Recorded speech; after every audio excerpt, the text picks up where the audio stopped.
Ilmu itu bukan hanya fakta, ilmu itu juga cara kita memahami fakta itu.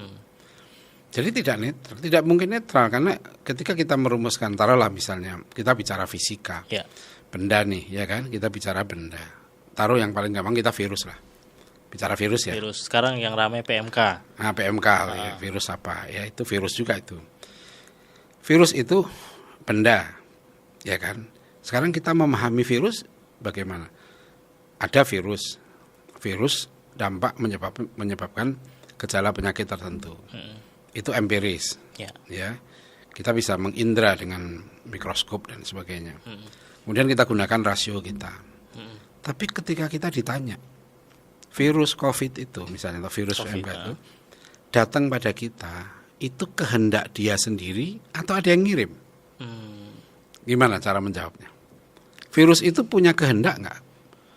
Untuk kita serang nih sekarang, nah kita berhenti, manusia kita serang gitu kan, gitu ya. Nanti kita berhenti. Nah, apakah mereka punya kehendak kebebasan untuk berkehendak itu?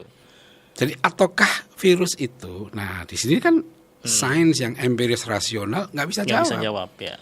Itu harus wahyu. Cerdas-cerdasnya manusia nggak mungkin bisa menjawab, karena itu kan hal yang di atas fisika. Dia sudah metafisika. Nah kita dengan ilmu wahyu kita diberitahu bahwa virus itu nggak datang dengan sendirinya. Allah yang ngirim virus. Gempa bumi itu terjadi karena geseran lempeng-lempeng bumi tapi lempeng bumi itu apakah punya kehendak untuk bergesek? Untuk bergesek, ya kan? Banjir itu karena curah hujan lebat dan lain-lain. Iya. Cuma awan datang ke kita itu, awan itu bergerak sendiri, punya kemanusiaan atau digerakkan oleh Allah. Nah ayat Al-Quran selalu menjelaskan semua itu Allah yang ngirim. Di situ tadi masuk. Di situ kan masuk. Nah, itu cara pandangan, worldview. Jadi kalau kita cara mengajar sains sebatas fenomena tadi, ujungnya kalau virus itu pencegahannya apa? Yang penting dia sembuh. Nah, kalau sains Islam bicaranya lain.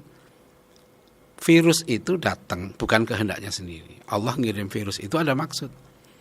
Apakah itu ujian, apakah itu cobaan, apakah itu teguran atau hukuman. Tapi semua itu tujuannya apa? Supaya orang tobat, mendekat pada Tuhannya. Jadi orang yang paling penting dari program penanggulangan virus, ya, penanggulangan penyakit COVID itu misalnya adalah takwa. Sebab orang yang sakit tapi takwa itu lebih baik daripada orang yang sehat tapi jahat.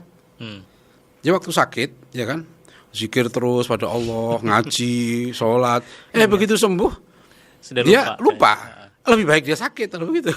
Biar senantiasa dekat dengan Allah. Ya, kan tujuan teguran Allah. Nah itulah namanya Islamic Science. Ini gitu ada worldview-nya masuk situ, sehingga tidak netral sama sekali. Nggak ada yang netral, karena manusia itu tidak netral.